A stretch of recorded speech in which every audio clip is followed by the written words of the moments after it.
Mga kapuso, sugal man kung ituring ang pag-ibig ay hindi natin maikakaila ang kakaibang pakiramdam kapag nagsimula ng tumibok ang ating puso para sa isang tao. Masarap magmahal kahit na wala kang kasiguraduhan kung ang taong minahal mo sa kasalukuyan ay ang makakasama mo sa habang buhay. Ikaw kapuso, naaalala mo pa ba ang taong unang nagpatibok ng iyong puso? Mahirap kalimutan ang first love dahil sila ang nagpabago ng ating buhay. Sila ang unang nagturo sa atin kung paano magmahal, kung paano ang masaktan at kung paano pahalagahan ang mga bagay na importante sa ating buhay. Kaya naman kahit na hindi man sila ang nakatuluyan natin sa huli, aminin nating meron pa ring espesyal na lugar sa ating puso ang taong una nating inibig. Ganitong naging kwento ng ating letter sender ngayong araw na si Amelia. Tungkol ito sa kanyang first love at kung papaano nila sinubukang ipaglaban ang kanilang pag-iibigan.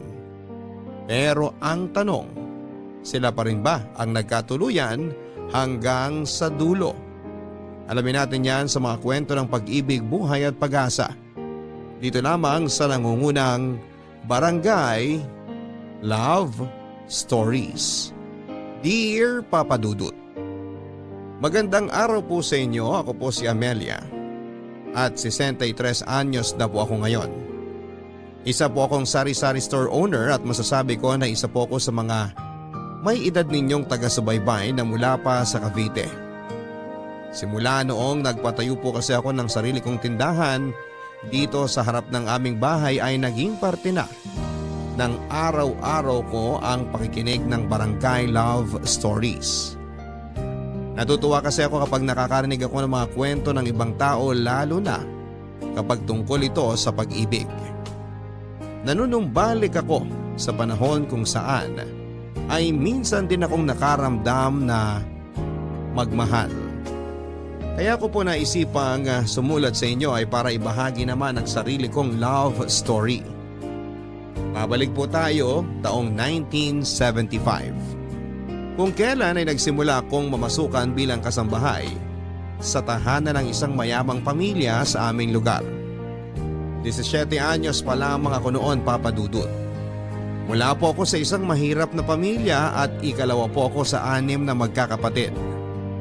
Parehong hindi nakapagtapos ng pag-aaral ang mga magulang ko. At ang tanging bumubuhay lamang sa amin noon ay ang pagbapadyak ng tatay ko. At dahil nga sa hirap ay hindi na rin po ako nakapag-aral. Hanggang high school lamang ang inabot ko at hindi ko na natapos. Kaya noong alokin ako ng kapitbahay naming si Aling Teresa na nooy namamasukan sa pamilya nila Ma'am Pasita para maging kasambahay ay hindi na po ako tumanggi. Ang aming pamilya ay 2 beses sa isang araw lang po kung kumain. At corned beef na ang maituturing naming pinakamahal na ulam. Kaya naman ang magkaroon ako ng oportunidad upang makapagtrabaho ay ako na mismo ang nagpresenta kay Aling Teresa. Mayamang pamilya po ang pinasukan ko. Isa sa pinakamayamang pamilya sa bayan namin noong kapanahunan ko. Nanggaling kasi sa politika ang kanila kaya medyo kilala na ang apelyido at kahit na hindi sila magtrabaho ay hindi na sila mauubusan ng pera. May sariling negosyo ang mga naging amo ko. Isang kainan at isang hardware store. Sa pagpasok ko sa kanilang pamilya bilang kasambahay ay doon ko na po unang nakilala si Roger na siyang nagpabago sa buhay ko.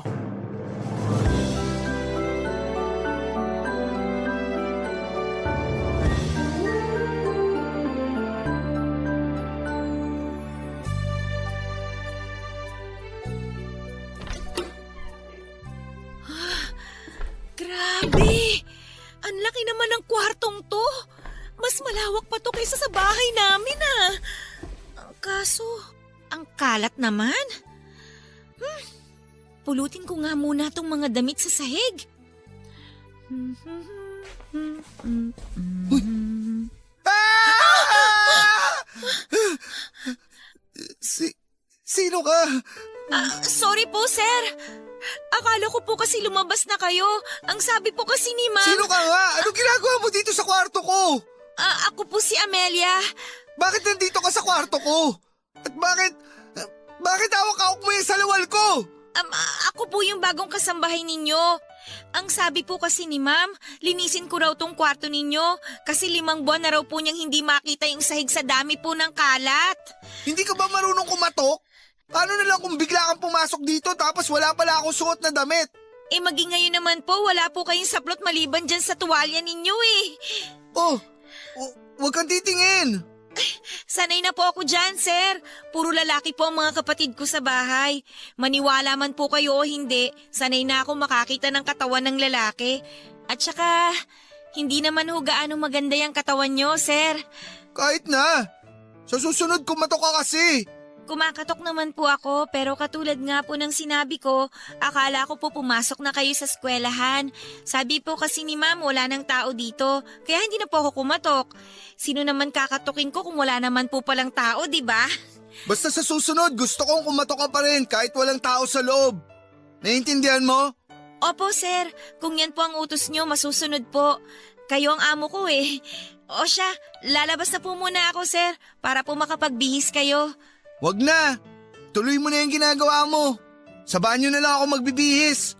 Pakibato na lang sa akin yung uniform ko dyan sa likuran mo. Ito po ba? Bakit ko naman po ibabato, sir? Baka malukot pa. Heto po, sir. Teka! Huwag ka lalapit! Ha? Bakit po? Iaabot ko lang naman po tong damit ninyo. Sabing ibato mo na lang eh. Hindi ka talaga marunong sumunod sa utos, no? Ba't parang takot po kayo sa akin, sir? Hindi naman po ako nangangagat. Lalaki ako, babae ka. Nasa iisang kwarto tayo. Tapos wala akong suot na damit. Hindi ako komportable. Tapos po? Bahala ka na nga dyan. Amin na yung damit ko. Sungit naman. Saluhin niyo po.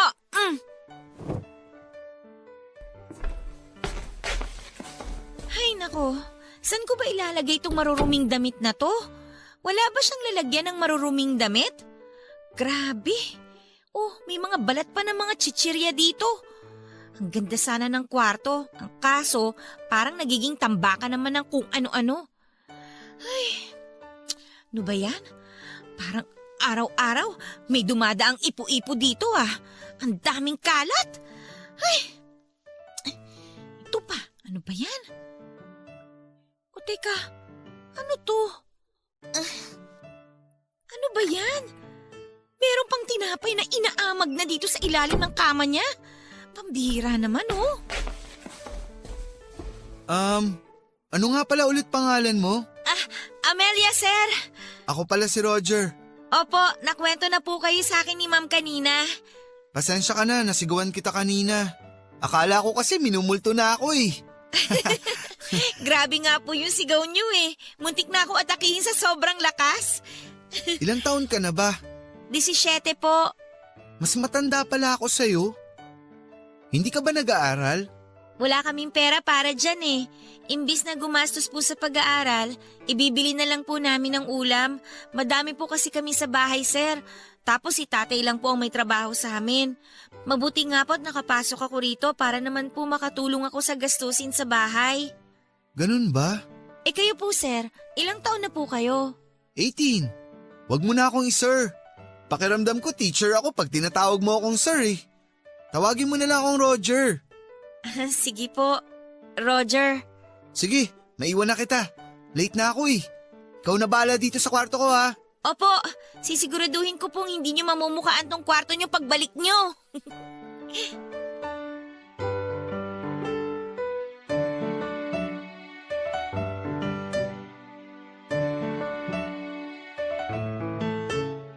Papadudod sa mga unang buwan ng pananatili ko bilang kasambahay sa tahanan nila Roger, ay mabilis kaming naging magkaibigan. Dahil siguro halos magkaedad lamang kami kaya agad kaming nagkagaanan ng loob. 2 lang kasi silang anak ni Ma'am Pasita at malayo ang agwat ng edad nilang magkapatid. 7 taong gulang lang noon ang nakababatang kapatid ni Roger, kaya sa akin lang siya nagkaroon ng ugnayan dahil ako lang din naman ang nakakaintindi sa mga problema niya bilang pareho kaming teenager ng mga panahong yon. Mabait na tao si Roger, Papa Dudut. Makulit din siya, sobrang kulit na minsan ay napapahamak na siya sa pagkakaroon niya ng sobrang lakas ng loob. Palaging positibo ang pananaw niya sa buhay na siyang pinakanagustuhan ko. Bukod sa nakakaakit na mukha ay gentleman din siya, Papa Dudut. At marespeto sa mga taong nasa paligid niya, mayaman man o mahirap. Kailanman ay hindi ako itinuring na kasambahay ni Roger. Sa halip ay itinuring niya ako bilang kaibigan. Kaya naman po, Papa Dudut, sa araw-araw na pagsasama naming dalawa ay hindi ko na po naiwasang mahulog ang loob ko sa kanya. Pagkalipas ng mahigit 1 taon, ang pagkakaibigang nabuo sa pagitan namin ni Roger ay mas lumalim pa.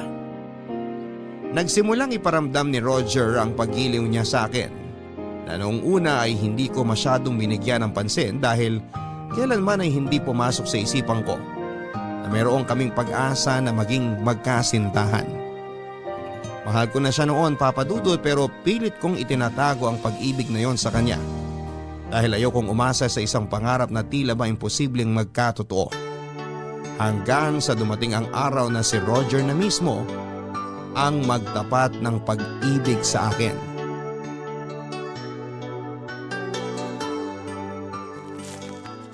Nasaan kaya dito si Roger?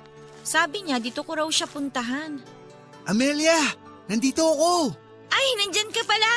Kanina pa ako paikot-ikot dito sa kakahanap sa'yo. Ang tagal mo kasi sa palengke. Sandali lang kaya ako doon. Natagalan ako sa paghahanap sa'yo. Sabi mo, hintayin mo ako sa may akasya. Ang dami kayang akasya dito. Tapos sa dami ng pwedeng piliin, ito pa talagang nakatago ang pinili mo. Mas maganda kasi dito. Kasi mahangin tsaka malayo sa tao. Ito na nga ang naging tambayan ko simula nun. Kasi kapag nandito ako, pakiramdam ko may sarili akong mundo. Malayo sa ingay, malayo sa mga tao, tahimik at ang pinaka-importante, solo ko tong lugar. Hindi ko alam na ang tulad mo palang mahilig makihalubilo eh. Gusto rin palang mapag-isa minsan. Siyempre, gusto ko rin naman magkaroon ng pagkakataon na mapag-isa. Kailangan nating lumayo sa publiko para kahit papano, kumalma ang utak natin.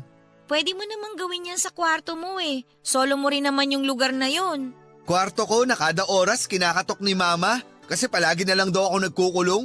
Wag na, mas maganda dito. Kasi parang kaharian na ang turing ko dito. Tapos ako ang hari, di ba? Ewan ko sa'yo, para kang bata mag-isip. Bakit? May masama ba sa sinabi ko?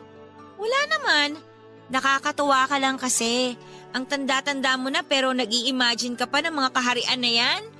Pagbigyan mo na ako.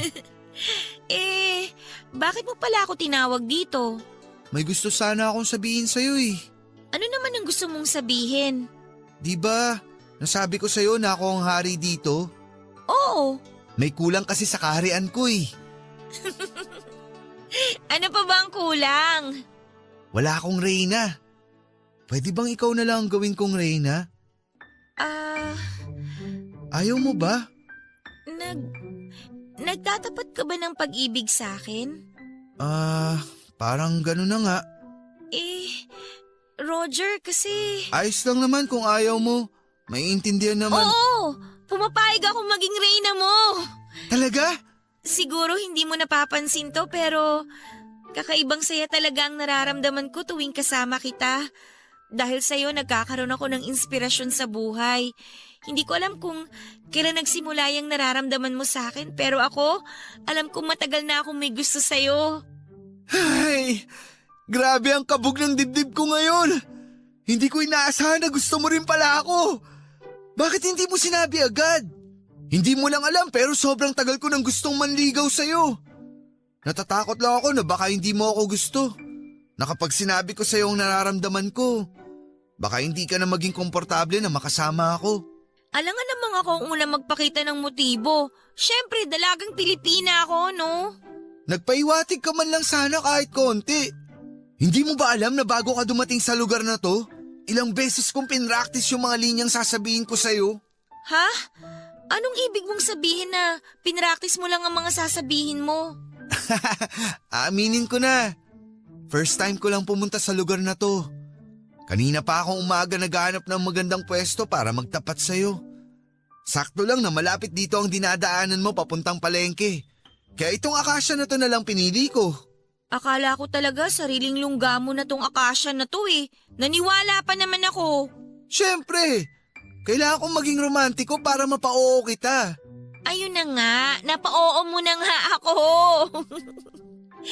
Pero hindi ba mas nakakatuwa kung meron tayong sariling lugar na tayong dalawa lang yung nakakaalam? Para kapag kunwari pinaghiwalay tayo ng tadhana, na sana naman hindi mangyari, may tagpuan tayong dalawa. Oh, edi ito na yon. Simula ngayong araw, ang puno ng akasyang to na ang magiging tagpuan natin. Total, itong akasya na to na ang naging saksi sa panimula ng relasyon natin. Sandali lang ha. Ano kayang maganda? Ito.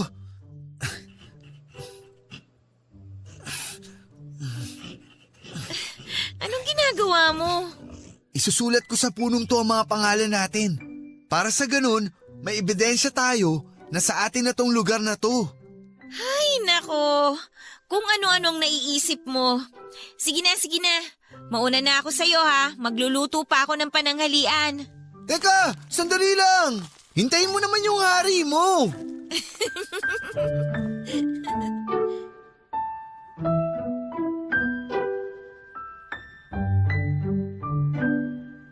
Papadudod sinagot ko po si Roger. Hindi na po ako nagdalawang isip pa dahil totoo naman na nahulog na ang loob ko sa kanya noon. Hanggang ngayon ay naaalala ko pa rin ang pakiramdam noong naging nobyo ko si Roger na parang kahapon lang ito nangyari. Parang ako na yata ang pinakamasayang babae noon. Akalain mo ang lalaking inaasam ko. Ang lalaking lihim kong iniibig ay may gusto rin pala sa akin. Sinong babae naman ang hindi sasaya kapag naging kayo ng taong pinakamimithi mo? Si Roger po ang first love ko, Papa Dudut. At ipinapanalangin ko noon na sana ay siya na rin ang maging huli. Iniisip ko noon na kapag nawala sa akin si Roger ay baka mahirapan na akong maghanap ng iba dahil na kay Roger na po ang lahat ng katangiang pinapangarap ko sa isang lalaki. Siya po ang nagturo sa akin kung papaano ang magmahal at sa kanya ko rin naramdaman kung papaano ang makatanggap ng pagmamahal. Papadudod sa kabila ng masayang buhay ko kasama si Roger, ay kabaliktaran naman ito para kay Ma'am Pasita. Ibang-iba po kasi ang ugali ni Ma'am Pasita kumpara sa anak nitong si Roger. Masyado po siyang strikto at minsan ay may pagkamatapobre pa. Alam na alam ko po ito dahil kailanman ay hindi niya ako itunuring na pamilya bagkus ay isang utusan lamang. Saka nga lang po kami nakakakain kapag tapos na ang pamilya nilang kumain. Iba rin po ang ulam nila sa ulam namin. Sa pananatili ko po sa kanila ay damang-dama ko po ang linyang naghahati sa pagitan namin na mahirap at sa kanila na mayaman. Nang minsan nagkukulitan kami ni Roger sa kusina at sweet na sweet ay bigla kaming naaktuhan ni Ma'am Pasita sa ginagawa namin. Para kami mga batang nahuli ng magulang na gumagawa ng masama. Sobrang lakas ng kabog ng dibdib ko noon, Papa Dudut. Dahil alam kong ayaw na ayaw ni Ma'am Pasita na nagiging feeling close ako sa pamilya niya. Handa na ako noon na mapagalitan pero kinagulat ko ang naging reaksyon sa amin ni Ma'am Pasita.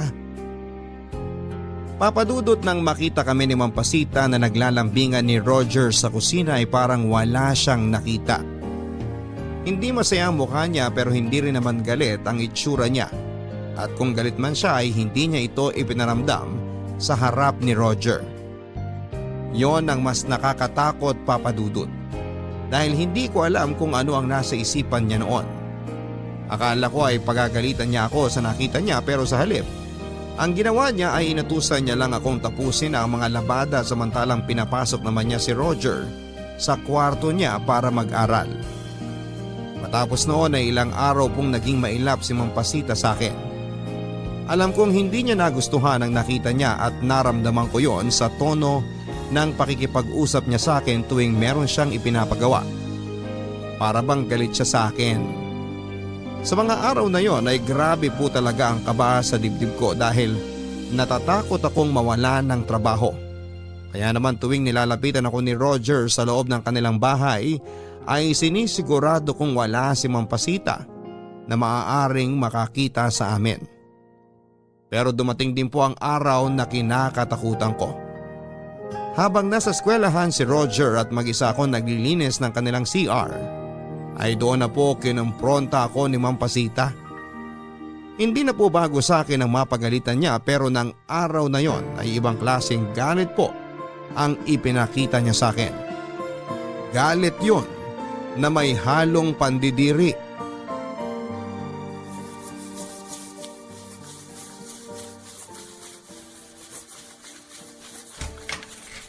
Amelia, hindi ka pa ba tapos dyan? Kasi simula ko lang po, ma'am. Bakit po? May iutos po ba kayo? Wala naman, pero gusto kitang makausap. Itigil mo muna yung ginagawa mo. Sige po. Ma'am, meron po ba kayong gustong sabihin? Napapansin ko lang kasi na masyado ka na yatang nagiging malapit kay Roger. Mukhang nakakalimutan mo na yata kung ano ka rito ah. Ay, hindi naman po, ma'am. Alam ko naman po ang trabaho ko dito sa bahay ninyo. Paminsan-minsan, nagkukwentuhan lang po kami ni Roger tungkol po sa buhay kasi pareho kaming nakaka-relate sa mga problema namin bilang kabataan. Roger? Ganun na kayo kalapit sa isa't isa para tawagin mo siya sa pangalan? Hindi po. Nakiusap po kasi si Roger, si Sir Roger sa akin na tawagin ko na lang po siya sa pangalan niya. Naaasiwa raw po kasi siya kapag tinatawag ko siyang sir. Ipapaalala ko lang sa'yo, Amelia ha, nakatulong ka rito. Hindi ka nagbabakasyon sa bahay namin para makipaglandian sa anak ko. Naintindihan mo? Opo, ma'am. Alam ko namang mahirap na hindi magkagusto sa anak ko kasi gwapo naman talaga siya. Sa totoo lang, maraming babae ang nagkakagusto sa kanya kaya sinasabi ko na sa'yo. Kung ano man ang nararamdaman mo sa anak ko ngayon, pigilan mo na yan. Wala kang pag-asa sa kanya. Muchacha ka lang. Opo, ma'am. Aminin mo nga. May gusto ka na ba kay Roger? Ma'am, wala po. Wala po akong karapatan na magkagusto sa kanya. Katulad nga po ng sinabi ninyo, hindi po kami bagay sa isa't isa. Oo, tama ka. Kaya wag mo nang pangarapin ang anak ko, ha? Kung makikita mo lang yung mga babaeng kaklase niya na nagkakagusto sa kanya, walang-wala ka kumpara sa mga batang yon. Naiintindihan ko po, ma'am.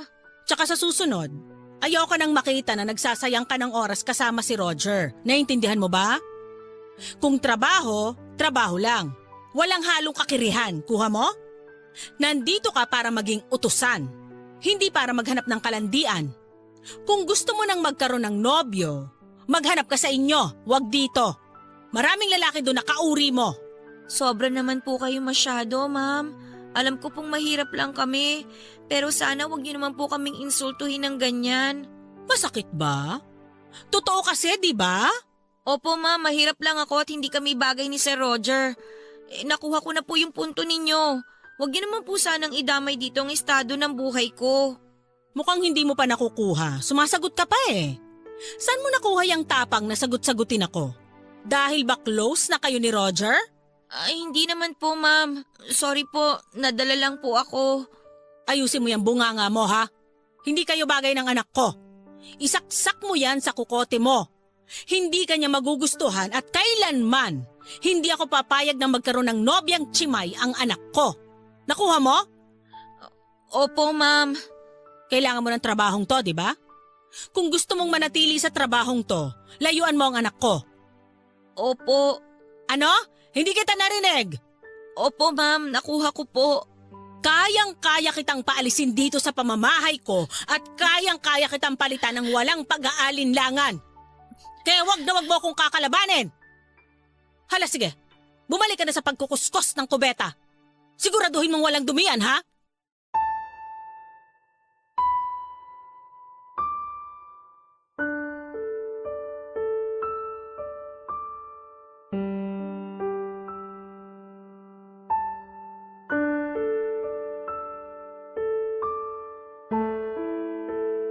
Wala akong ibang choice, Papa Dudut, kundi ang sundin ang gusto ng amo ko. Matapos na naging pag-uusap namin, ay pinaparamdam sa akin ni Ma'am Pasita kung gaano ako kababa. Kung saan ang kinakalugaran ko. At malayong malayo yon sa kinakatayuan ni Roger. Nainis nga ako sa sarili ko noon dahil naniwala ako na baka may tsansa kaming magkatuluyan ni Roger. Na siya na ang tao para sa akin. Pero sa lahat ng sinabi ni Ma'am Pasita, para na niyang binasag ang pag-asa ko na si Roger na nga ang makakatuluyan ko sa huli.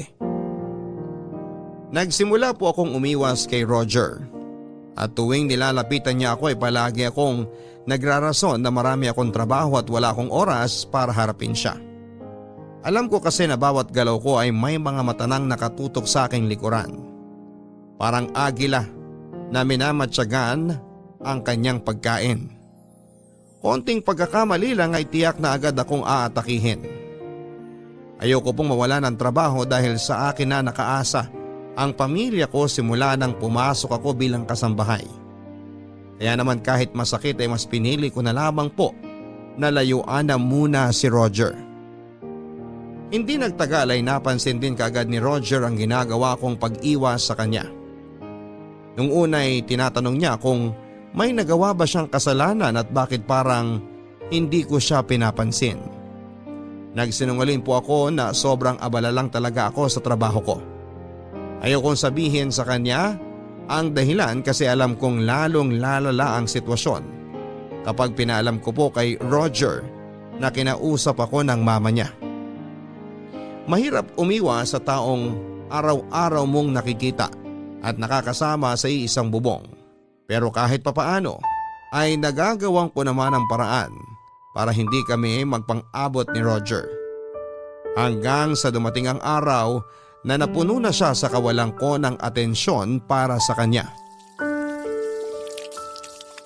Amelia, halika rito saglit. May papakita ako sa'yo. May ginagawa ako, mamaya na lang. Saglit lang naman. Matutuwa ka rito, halika na. Roger, abala ako sa trabaho ko. Ang damot mo naman sa oras. Wala pa nga sa 1 minuto hiningi ko sa'yo eh. Ayaw mo pang ibigay. Mahalaga ang bawat oras para sa akin, Roger. Marami akong trabaho sa isang araw at kapag hindi ko nagawa lahat yun, pagkagalitan ako ng mama mo. Ayoko mangyari yun. Si mama ba ang dahilan kung bakit ka nagkakaganyan? Anong ibig mong sabihin? Siya ba nagsabi na iwasan mo ko? Inutusan ka ba niyang huwag makipag-usap sa akin? Hindi ah. Marami lang talaga akong ginagawa ngayon kaya wala pa akong oras para sa'yo. Alam ko ng ugali ni mama eh. Huwag mo na siyang pagtakpan. Siya may pakana nito, no? Tinakot ka ba niya? Pwede ba, Roger? Huwag mo muna akong abalahin. Walang kinalaman dito si Ma'am Pasita. Kung ganun, anong dahilan?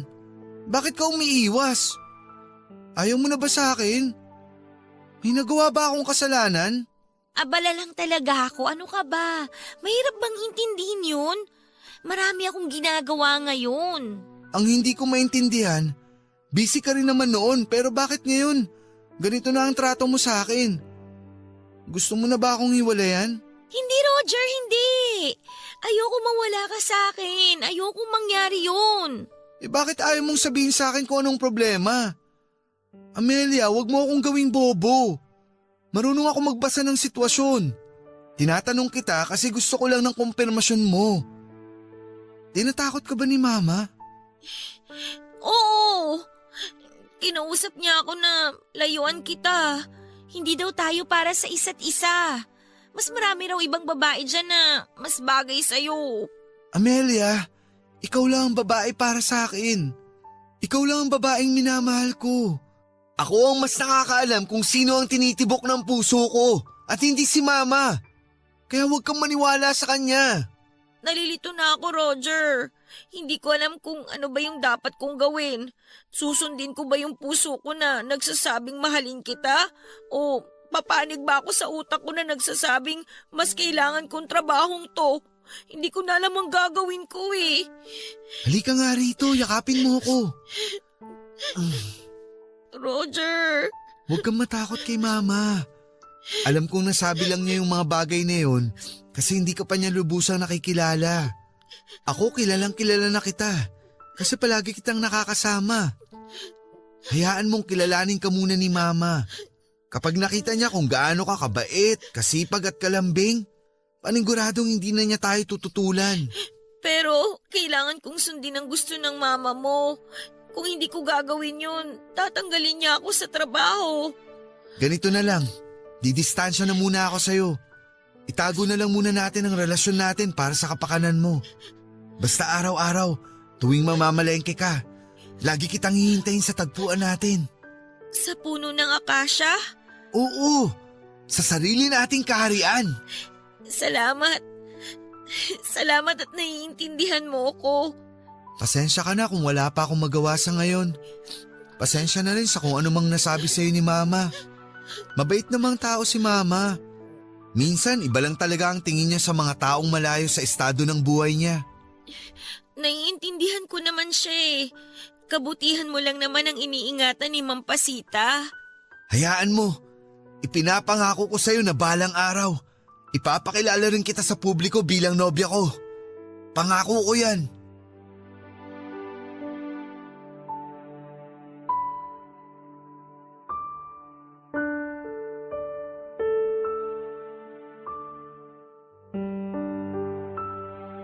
Papadudot, isa sa mga katangian ni Roger ay ang mabulaklak ito kung magsalita. Bawat kataga na kanyang binibitawan ay para kang nahihypnotize, dahilan upang madali ka lang niyang mapaniwala sa mga salitang kanyang binabanggit. Kaya naman noong sabihin ni Roger na huwag ko raw ipag-alala ang kanyang mama, ay naniwala ako.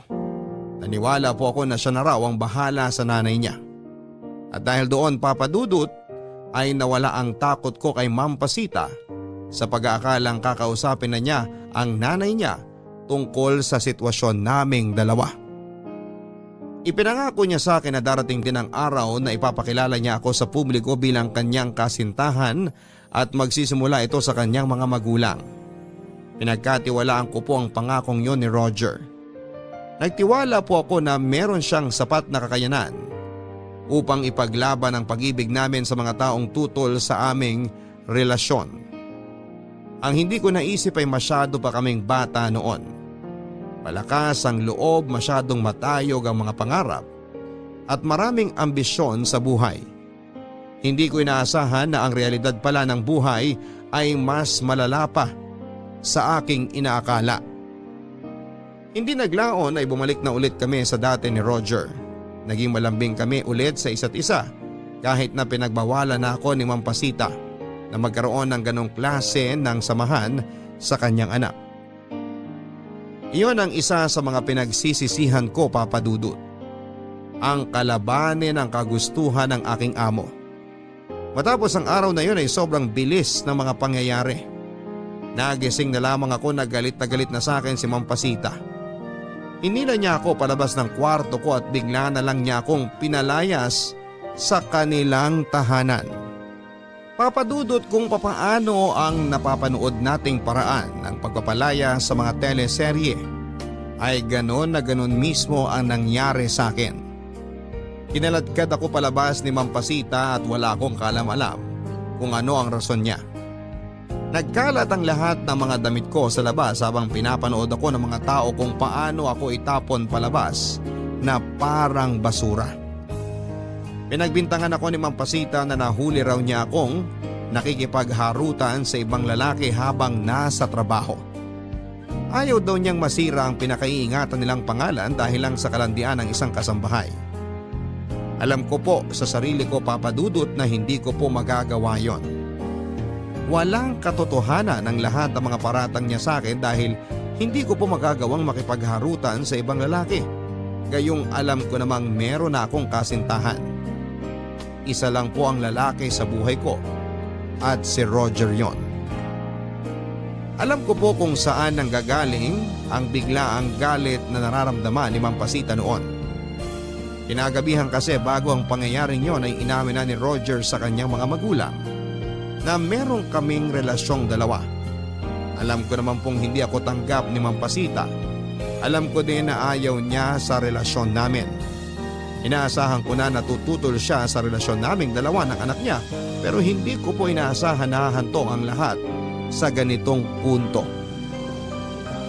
Ang mas kinagulat ko pa, Papa Dudut, ay noong walang ginawa si Roger upang ipagtanggol ako. Hinintay ko po siyang magsalita habang pinagtatabuyan ako.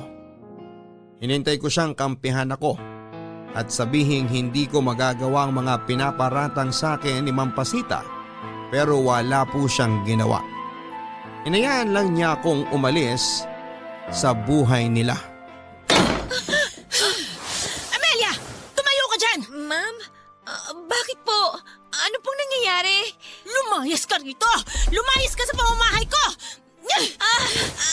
Sandali po, ma'am. Nasasaktan po ako. Aray, teka po, ma'am. Malandi kang babae ka! Umalis ka rito! Ma'am, sandali naman po. Bakit po ba? Ano po bang nagawa ko sa inyo? Ma, anong nangyayari dito? Anong ginagawa niyo kay Amelia? Huwag kang makialam dito! Roger! Haliparot kang babae ka? Akala mo hindi ko malalaman ang ginagawa mo? Ano po bang ginawa ko? Sabihin niyo po sa akin kung anong ginawa kong kasalanan. Bakit niyo po ba ako kinakalagad ng ganito, ma'am? Nagmamaang-maangang ka pa? Akala mo hindi ko malalaman na nakikipagharutan ka pala sa labas habang nagtatrabaho ka sa akin? Kung kani-kaninong lalaki ka pala nakikipagkita? Tapos ipagyayabang mo pa na dito ka nakatira sa amin? Ang kapal naman na mukha mong babae ka! Ma'am, hindi ko po alam ang pinagsasasabi ninyo. Hindi po ako nakikipagharutan sa labas. Hindi ko po magagawa yon. Roger, maniwala ka sa akin. Kahit ilang balde pa ang iyak mo sa harap ko, hindi na ako maniniwala sa'yo. Alam ko na mangyayari to eh. Sa bagay, pati anak ko, nilalandi mo. Ma'am, maniwala po kayo sa akin. Umalis ka na sa harapan ko kung ayaw mong ipadampot kita sa mga pulis. Sumusobra naman po yata kayo. Alam ko mababa lang ang tingin niyo sa akin pero wala pong katotohanan lahat ng mga pinaparatang niyo sa akin. Hindi po ako ganong klase ng tao. Kita mo? Sumasagot ka na ngayon? Nakatikim ka lang ng konting grasya, lumaki na kagad ang ulo mo? Ma, hayaan niyo na muna magpaliwanag si Amelia. Hindi ko kailangan ng paliwanag ng babaeng to. Sapat na sa akin ang mga narinig ko sa labas. Roger, pakiusap. Maniwala ka naman sa akin. Maniwala man siya sa'yo o hindi, wala siyang magagawa sa sitwasyon mo ngayon. Nakatapa ka dito sa pamamahay ko, kaya ako ang may karapatan kung gusto kitang palayasin o hindi. Roger, mahal kita. Ikaw lang ang lalaki sa buhay ko. Huwag ka maniwala sa mga sinasabi ni Ma'am Pasita. Aba, walang hiya kang babae ka? Pinalalabas mo pa ngayon na ako ang sinungaling? Sa ating dalawa, sa tingin mo, sino ang paniniwalaan ng mga tao? Hampas lupa ka lang, tandaan mo yan! Nagmamakaawa po ako sa inyo. Kailangan ko po ang trabahong to. Bigyan niyo po ako ng isa pang pagkakataon. Gagawin ko po lahat ng gusto niyo, ma'am. Sinira mo na ang tiwala ko sa'yo. Ayoko madungisan ang pangalan namin dahil sa kalandian mo. Hala, sige! Alis! Aray, ma'am! Nico! Dito ka! Dito ka! Aray ko po, ma'am! Nakikiusap naman po ako sa inyo, ma'am. Kung gusto niyo pong hiwalayan ko ang anak niyo, hiwalayan ko po siya. Huwag niyo na po akong tanggalin sa trabaho. Sinabi ko naman sa'yo, di ba? Huwag na huwag mo kong kakalabanin. Wala kang alam sa mga bagay na kaya kong gawin. Kung sinunod mo lang ang utos ko sa'yo, hindi sana tayo aabot sa ganito. Aray ko! Umalis ka na dito! Ma'am Pasita! Roger! Wala akong kasalanan. Maawa naman po kayo sa akin. Roger! Pumasok ka na! Tapos na ang palabas!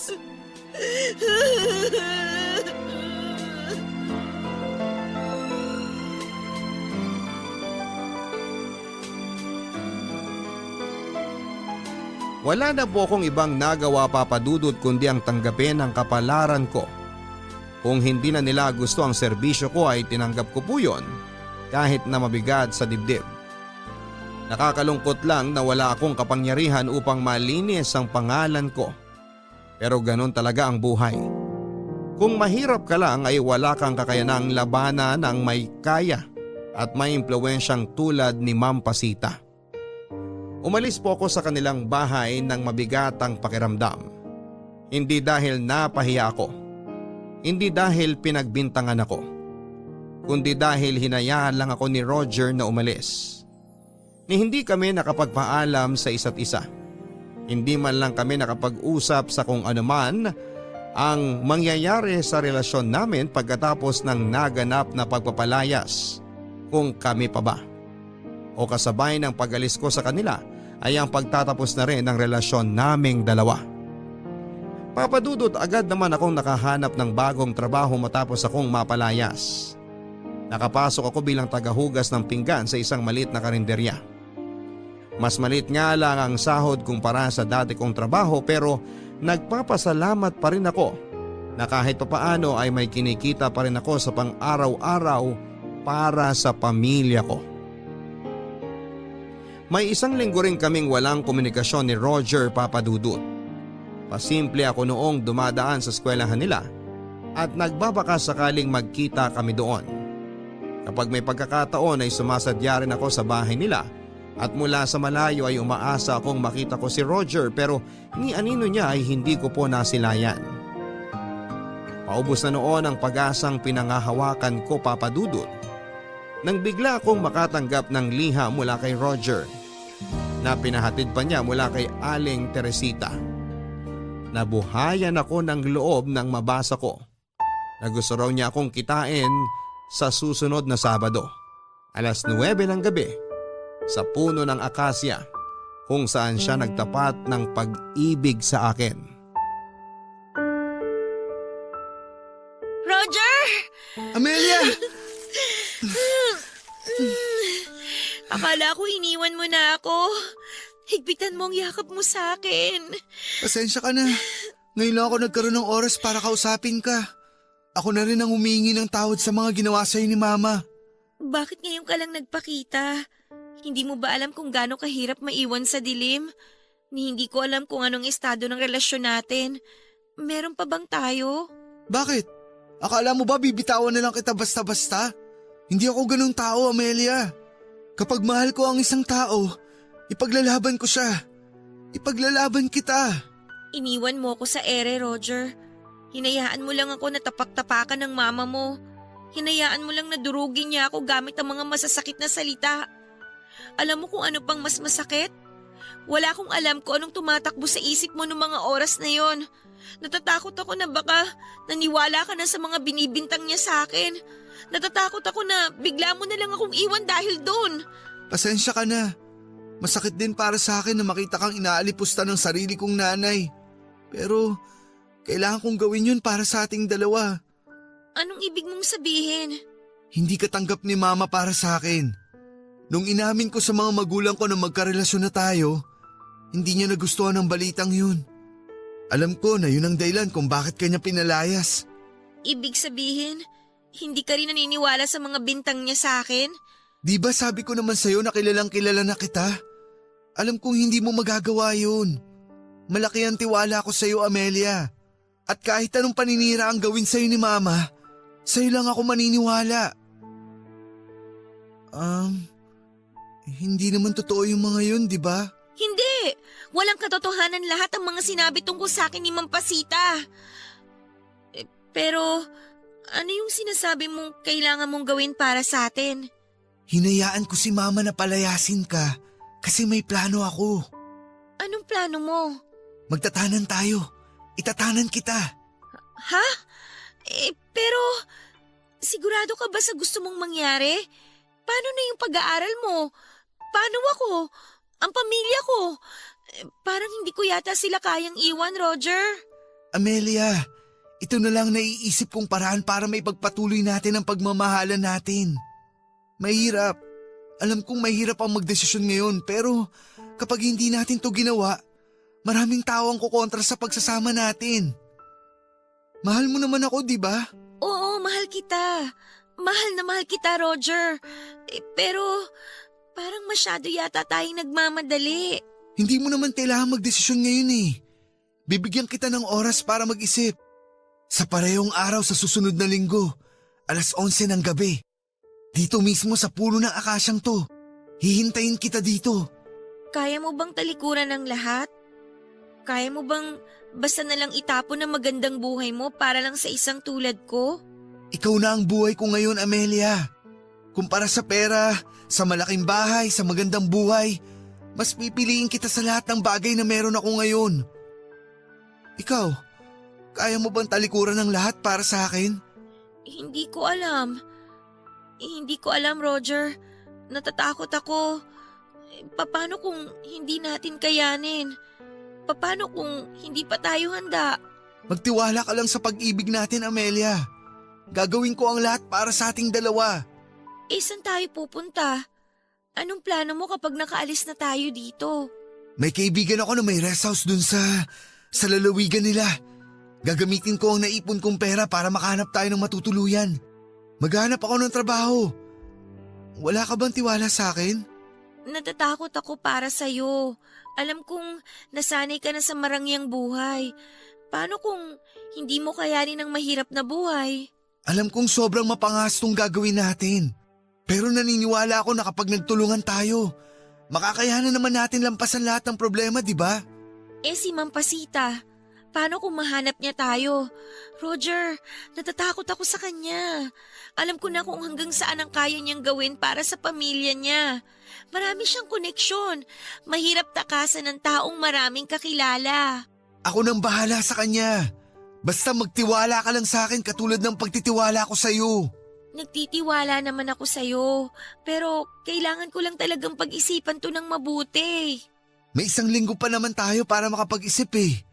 Basta wag mong kalimutan ha, sa parehong araw sa susunod na linggo, 11:11 ng gabi, dito sa tagpuan natin. Maghihintay ako sa'yo.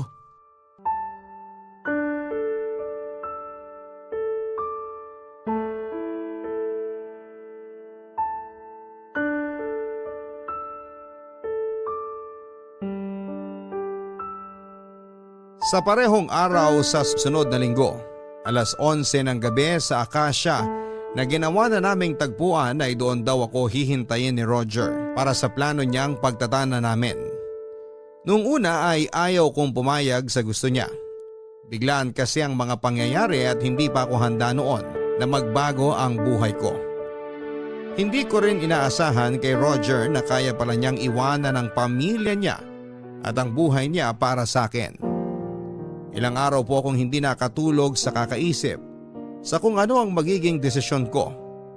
Sobrang hirap po ang pumili sa pagitan ni Roger at ng pamilya ko.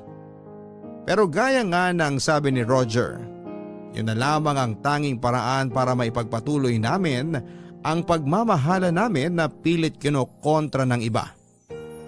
Maniwala kayo sa akin, Papa Dudut, na ayaw ko talagang iwanan ang pamilya ko noon, pero mahal ko na talaga si Roger at mas matimbang na noon ang pag-ibig ko para sa kanya kesa sa nararamdaman ko para sa aking pamilya. Mahirap ang pinili kong desisyon, Papa Dudut, pero iyon na po ang landas na pinili ko, ang landas na makasama si Roger. Dumating ang araw ng pagtatana namin. Sobrang lakas ng kabog ng dibdib ko noon habang palihim akong nag-aayos ng gamit na dadalhin ko. Bawat patak ng oras ay pabilis naman ang kabog ng dibdib ko. Pagsapit ng 11:11 ng gabi ay doon ko na nga po niyakap ang bagong buhay na aking kahaharapin. Nang masiguro kong nakatulog na ang lahat ng tao sa bahay, ay tumakas po ako at dali-daling tinungo ang puno ng akasya kung saan ay inaasahan ko nang naghihintay sa akin si Roger. Pero Papa Dudut, pagdating ko sa puno ng akasya ay walang Roger na sumalubong sa akin. Naghintay po ako, Papa Dudut, sa pag-aakalang baka nagkaroon lang ng kaunting problema si Roger kung kaya't natagalan siya sa pagdating. Ang paghihintay ko ay umabot ng 1 oras, 2, 3 hanggang sa abuti na po ako ng bukang liwayway sa kakahintay. Hindi po ako sinipot ni Roger. Umuwi po akong dismayado at punong-puno ng katanungan sa isipan ko. May nangyari bang masama sa kanya? Nagbago na ba ang isipan niya? Mali ba ako ng nadinig na petsa? Hindi ko na po alam, Papa Dudut. Mabuti na lamang at hindi pa ako nagpaalam sa pinapasukan kong trabaho. Kaya't may binalikan pa akong trabaho kinabukasan. Kinagabihan ay sinubukan ko pa rin bumalik sa aming tagpuan at umaasa. At nagbabaka sakali pero wala pa ring Roger na dumating. Nakisuyo ako kay Aling Teresita na magdala ng sulat para kay Roger. Pero nang mga panahong yon ay bigla na lang naging mailap sa akin si Aling Teresita na para bang pilit akong iniiwasan. Nagpabalik-balik ako sa eskwelahan nila sa pagbabaka sakaling makita ko siya. Pero para bang hindi ako pinagbibigyan ng kapalaran. Dahil maging doon ay hindi ko siya nakita. Dahil dito ay wala na akong iba pang pinagpilian kundi ang puntahan siya mismo sa kanilang bahay. Alam kong galit pa rin sa akin si Ma'am Pasita ng panahong yon. Pero naglakas loob ako para lamang makausap ang nobyo ko. Pero sa lahat ng taong pwedeng makita ng araw na yon, ay si Ma'am Pasita pa ang humarap sa akin. Anong ginagawa mo rito? Hindi ba sinabi ko na sa'yo na wag mo nang ipapakita ang pagmumukha mo sa amin? Ma'am, nagpunta po ako rito para kausapin po sana si Roger. Talagang ayaw mong tantanan ng anak ko, ha? Kahit sandali lang po, Ma'am Pasita. May gusto lang po akong itanong sa anak nyo. Wala dito si Roger. Hindi mo na siya makikita kahit maglupasay ka pa dyan. Bakit po? May nangyari po ba sa kanya? Ano bang pakialam mo sa buhay namin? Wala kang karapatang alamin at makialam sa buhay namin. Ang kapal ng mukha mo magpakita pa rito? Ma'am, kasintahan po ako ni Roger. May karapatan po akong malaman kung nasan siya. Aba, ang tayog naman ang lipad mong babae ka. Ano ngayon kung kasintahan ka ni Roger? Kasintahan bang matatawag ang babaeng ni hindi alam kung nasaan ang nobyo niya? Hindi ko na po kailangan marinig ang mga insulto ninyo. Hindi na ako nagtatrabaho sa inyo para sikmurain ko pa ang mga pagdurog niyo sa pagkatao ko. Hindi rin po kayong ipinunta ko rito. Si Roger po ang gusto kong makausap. Pinagtataasan mo na ako ng boses ngayon? Saan mo napulot yung kakapalan ng mukha mo, ha? Ha? Huwag niyo nga po akong hawakan. Kung noon nilulunok ko lahat ng panlalait niyo sa akin, ngayon hindi na lang ako basta tatayo dito habang binabato niyo ako ng mga pang-iinsulto ninyo. Ang tapang mo, ha? Akala mo siguro ipaglalaban ka ni Roger, no? Tatapatin na kita. Kung ano man yung pinanghahawakan mo ngayon, bitawan mo na. Nasa ibang babae na ang atensyon ngayon ng anak ko. Hindi po ako naniniwala sa inyo. Ayaw mong maniwala?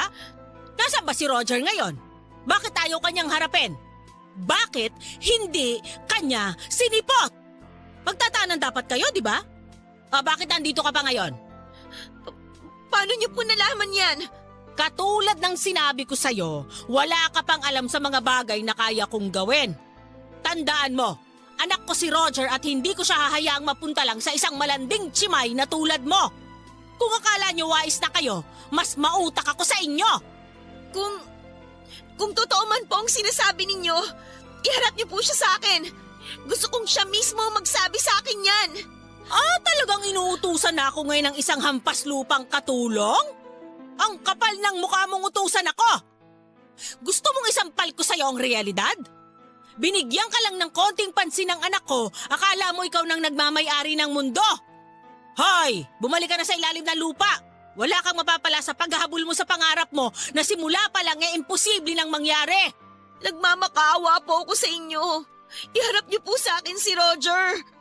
Kung ayaw niya sa akin, magpakalalaki siya at sabihin niya mismo sa harap ko na tapos na po kami.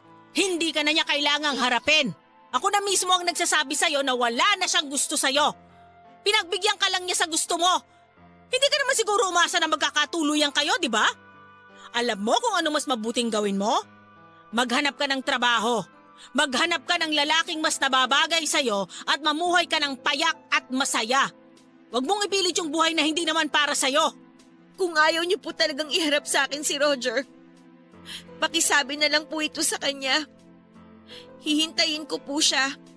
Maghihintay po ako sa tagpuan namin. Maghihintay po ako ng sagot. Gawin mo kung anong gusto mo. Wala na akong pakialam. Sinabihan na kita noon na walang mapapala sa iyo ang anak ko, kaso tinuloy mo pa rin ang kalandian mo. Tignan mo tuloy kung sino ang naghihirap. Kayo lang naman pong nagpapahirap sa amin eh. Aba, huwag mong isisi sa akin ang katangahan mo. Pakisabi na lang po sa anak niyo ang mga sinabi ko. Maiwan ko na po kayo. Maraming salamat po. Huwag ka nang babalik dito! Kapag nakita ko pa uli ang pagmumukha mo dito sa harap ng pamamahay ko, ipapahuli na kita sa mga pulis!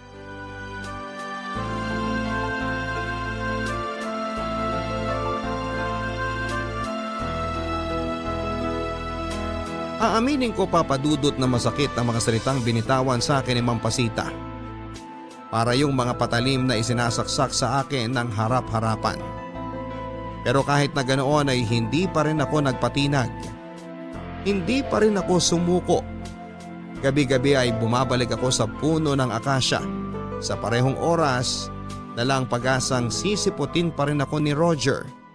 Kahit na ano ang mangyari. Araw-araw din ako nag-aabang sa labas ng kanilang paaralan. May isang pagkakataon nga na umakyat pa ako ng bakod para lamang makapasok sa loob, pero nahuli rin ako ng nakabantay na gwardiya. Para na nga rin akong magnanakaw noon na palaging nagmamasid sa paligid ng bahay nila Roger, pero sa huli wala pa rin akong napala.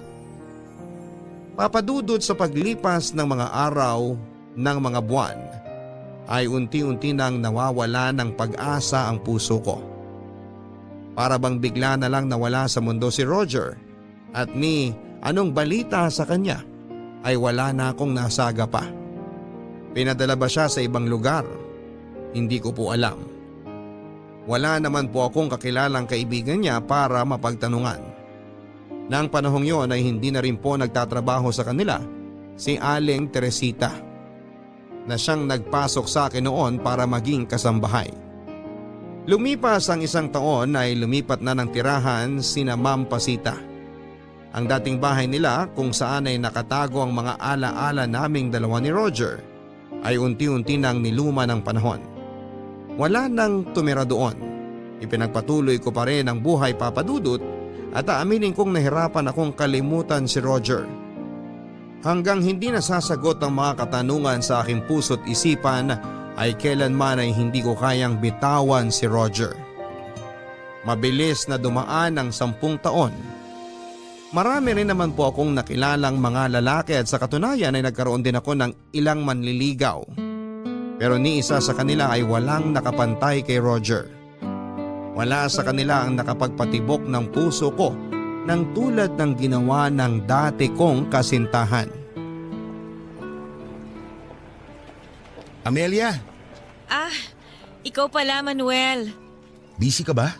Hindi naman. Naglilista lang ako ng mga dapat bilhin para sa tindahan ko. Talagang sigurado ka na sa pagpapatayo ng tindahan ah. Oo, may konting ipon na naman ako para makapagsimula. Tsaka, sawa na rin ako na mamasukan eh. Mabuti na rin yung magkaroon ako ng sarili kong tindahan para naman makapagpahinga na ako sa mga mabibigat na trabaho. Gusto ko rin kasing maranasan na sarili kong tinda yung binabantayan ko. Tama nga naman. Good luck sa plano mong negosyo. Hayaan mo, pag nagbukas na ang tindahan mo, sa'yo ko bibilin lahat ng kailangan ko. Salamat. Bakit ka nga pala naparito at tinatanong mo kung busy ako? Nagluto kasi ako ng kaldereta, napadami. Gusto sana kitang bigyan. Ito oh. Hala, salamat. Wow, mukhang masarap ito ah. Matagal ko na talagang gustong makakain ulit ng kaldereta. Inaral ko talaga lutuin yan. Nabanggit mo kasi nung nakaraan na gusto mo ulit kumain yan. Ang sweet mo naman. Oo nga, matagal-tagal na rin nung huli akong makatikim nito. Huling beses nung nagtatrabaho pa ako kina Roger. Ayan na naman tayo sa pagbabalik tanaw mo sa nakaraan eh. Niluto ko yan para sumaya ka. Hindi para alalahanin mo yung mga nangyari sa nakaraan mo. Pasensya ka na ha. Halos lahat kasi ng mga masasayang nangyari sa buhay ko nanggaling lang sa iisang tao. Gaano ba kasi kakisig ang Roger na yan at hanggang ngayon hindi mo pa rin siya makalimutan? Hindi naman siya makisig. Payatot nga yun noon eh. Pero alam mo kung anong nagustuhan ko sa kanya? Yung pagiging masiyahing tao niya. Yung tipong kahit pagod na ako sa trabaho pero kapag lumalapit siya sa akin, naaambunan ako ng pagiging positibo niya. Tuwing kasama ko siya, naipaparamdam niya sa akin na hindi naman pala ganun kasama ang buhay. Akala natin pinagsakluban na tayo ng langit at lupa pero hindi natin alam may mga bagay pa rin tayong pwedeng pagkunan ng lakas at inspirasyon. Yun ang naituro sa akin ni Roger, yung hanapin ang araw sa gitna ng bagyo. Kaya naman pala. Oh, anong kaya naman pala? Kaya naman pala kahit anong gawin ko, hindi ko mapantayan si Roger. Ang taas pala ng iniwan niya hindi ko tuloy maabot. Manuel, mabait ka namang tao eh. Mabuti ang puso mo at alam kong magiging mabait kang asawa at ama sa magiging pamilya mo sa hinaharap. Pero hanggang kaibigan lang talaga ang maibibigay ko sa'yo eh. Naiintindihan naman kita. Mahirap talaga kumawala sa unang pag-ibig. Mahirap kalabanin yun kasi alam kong lahat ng lalaking papasok sa buhay mo, hindi mo maiiwasang ikumpara kay Roger. Umaasa lang ako na sana balang araw makawala ka na sa nakaraan mo. Pasensya ka na, Manuel. Kung hindi ko kayang maibigay yung pagmamahal na hinihingi mo. Ayoko namang lokohin ka. Ayokong bigyan ka ng peking pag-ibig dahil mabuti kang tao. Umaasa rin ako na sana balang araw makahanap ka ng babaeng nararapat para sa'yo. Alam mo, palagi mo sinasabi na sobrang saklap ng mga nangyari sa'yo noon. Pero habang pinapakinggan kita tuwing nagkukwento ka ng mga nangyari sa inyo ni Roger, hindi lungkot ang nakikita ko sa mga mata mo kundi saya. Sobrang saya ng mga mata mo habang inaalala ang nakaraan nyo. Siguro nga nasabi kong masaklap ang nangyari kasi nga hindi kami nagkatuluyan ng taong minamahal ko.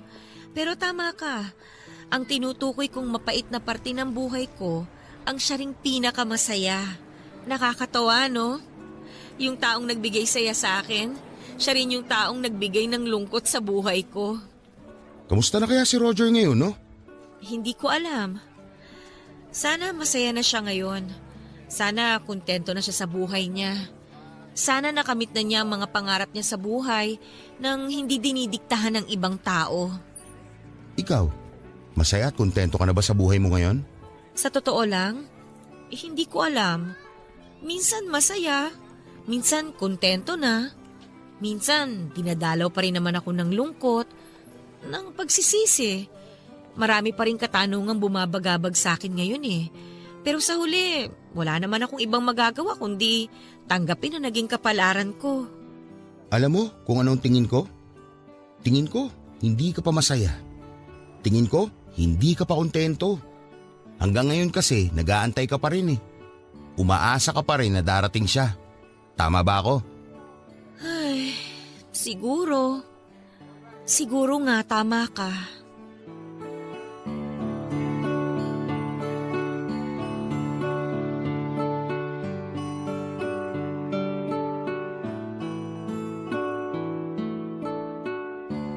Papa Dudut, 63 years old na ako ngayon at dalaga pa rin hanggang ngayon. Sa mga nagdaang panahon ay hindi na ako nakakilala pa ng lalaking kayang patibukin ang puso ko, katulad ng ginawa sa akin ni Roger. Siguro isa rin sa mga naging rason kung bakit hindi na ako nagkaroon pa ng ibang nobyo ay dahil hindi ko pa noon mapakawalan si Roger sa puso ko. Hanggang ngayon ay may parte pa rin ng puso ko ang umaasang balang araw ay matutupad pa rin ang pangako sa akin noon ni Roger sa puno ng akasya. Simula noong huli kaming magkita ay wala na po akong anumang balita tungkol sa kanya. Sinubukan siyang hanapin ng apo ko sa kapatid sa Facebook pero sa libo-libo ng mga taong nagngangalang Roger sa social media ay nahirapan pa rin kaming hanapin ang kinakaroonan niya. Nakakalungkot lang na wala man lang akong litrato niya at tanging ang mga alaala na lang namin na natitira sa aking isipan ng pinangahawakan ko hanggang sa ngayon. Tuwing pumapatak ang petsa kung kailan sana kami magtatanan, ay hindi ko nakakaligtaang bumalik sa puno ng akasya na nagsilbi ng isa sa mga alaala ko sa kanya. Doon ay nanumbalik ang matatamis at mapapait na alaala ng kahapon. Nakakalungkot lang Papa Dudut na 3 years ago ay tuluyan ng pinutol ang puno ng akasya para makapagpatayo ang lokal na gobyerno ng sariling establishment para sa aming lugar. Kasabay ng pagkawala ng naturang puno ay doon ko na rin po pinakawalan si Roger sa puso ko. Pinutol ko na rin po noon ang pag-asang darating din ang araw na magkikita pa kami. Kung tatanungin ninyo ako Papa Dudut, ay wala akong pinagsisisihan sa mga naging desisyon ko sa buhay. Hindi ako malungkot na wala akong asawa at hindi ako nagsisisi na wala akong anak. Sa katunayan ay masaya nga ako na sa buong buhay ko ay isang tao lang ang minahal ko ng tunay. Minsan hindi may iwasang pumasok sa isipan ko kung ano kayang naging buhay ko. Kung sakali mang nagkatuluyang kami ni Roger. Ibang-iba siguro ngayon ang buhay ko kung sakaling ibinigay ng kapalaran sa amin ang pag-ibig na inaasam naming dalawa. Ngayon ay sari-sari store ko po ang pinagkakabalahan ko at isa sa mga pangunahing libangan ko na lamang ay ang makinig ng iba't ibang kwento ng pag-ibig, buhay at pag-asa sa inyong programang Barangay Love Stories. Sapat na sa aking makita na masaya ang pamilya ko. Masaya na akong makita ang mga pamangkin ko at kanilang mga anak na payapang nabubuhay. Malayo sa dating buhay na dinanas ko noong kabataan ko. Dahil sa pagsisikap ng mga kapatid ko na makaahon sa kahirapan ay unti-unti ay nakaranas kami ng kaunting ginhawa. Hindi ko sinasabi na yumaman kami, sapat lang para hindi kami magutom. Ngayon ay pinapaubaya ko na lamang ang buhay ko sa Panginoon at naghihintay kung saan ako dadalhin ng tadhana. Umaasa na sa susunod kong buhay ay muli kong makita ang lalaking minsang nagbigay ng saya sa aking nakaraan. Ang inyong forever kapuso at kabarangay, Amelia. Minsan ay may kanya-kanya talaga tayong paraan kung papaano ang mag-move on mula sa mga relasyon nating hindi nag-workout. May mga taong isang buwan pa lamang ay nakakahanap na ng bagong mahal. May ilan namang katulad ng kabarangay nating si Aling Amelia na inabot ng hindi lang taon kundi dekada bago natanggap na wala na talaga silang pag-asa ng kanyang minamahal.